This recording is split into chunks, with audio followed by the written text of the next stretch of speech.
మన చర్చికి వచ్చి ఒక పెద్ద ఆయన చెప్తాడు, నా భార్య చనిపోయిందయ్యా, 80 సంవత్సరాలు, ఇంచుమించు 77 సంవత్సరాలు. నా కోడలే నాకు స్నానం చేపిస్తుందయ్యా, నా కోడలే నాకు పౌడర్ రాస్తుందయ్యా, నా కోడలే నాకు తలస్నానం చేయిస్తుందయ్యా. ఇక నా మనవాళ్ళు ఉన్నారే, నా కొడుకులు ఉన్నారే, నాన్న కాళ్ళ నొప్పి అని అంటంతో కాళ్ళట్లా చాపితే మంచానికి అటొకళ్ళు ఇటొకళ్ళు కాళ్ళొత్తుతూ ఉంటారయ్యా, కాళ్ళొత్తుతూ ఉంటారు.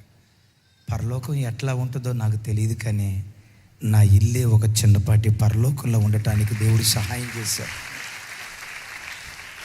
మీ అందరి దగ్గర నుంచి క్రైస్తవ కుటుంబం అంటే ఐక్యత, ప్రేమ, అనురాగం, వాత్సల్యానికి ప్రతీకగా ఉండాలి. కొట్లాడుకునేది క్రైస్తవ కుటుంబం కాదు.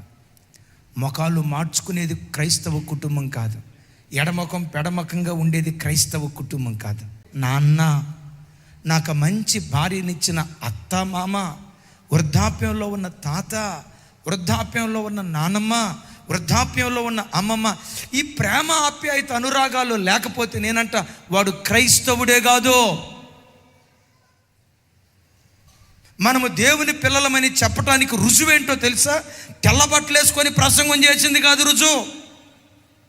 వీళ్ళు క్రైస్తవులనే దానికి రుజువు. నుదుట బొట్టు లేకపోవటం కాదు రుజువు. క్రైస్తవులనే దానికి రుజువు. చేతులకు గాజులు లేకపోవటం కాదు రుజువు.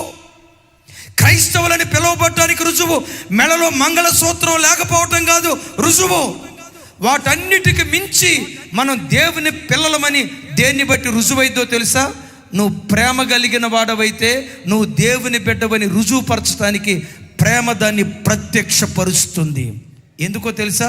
నీవు ఆరాధించే దేవుడు ప్రేమాస్వరూపి అయి ఉన్నాడు. ఆ తండ్రి ప్రేమాస్వరూపి అయితే ఆ ప్రేమాస్వరూపికి పుట్టిన పిల్లలు ఎట్లా ఉంటారు? గొడవలతో ఉంటారా? కక్షలతో ఉంటారా? కోపాలతో ఉంటారా? మనస్మర్థలతో ఉంటారా? వివాదాలతో ఉంటారా? మీ అమ్మ మా ఇంటికి రావద్దు, ఇదిగో మీ అమ్మ మా ఇంటికి రావద్దు.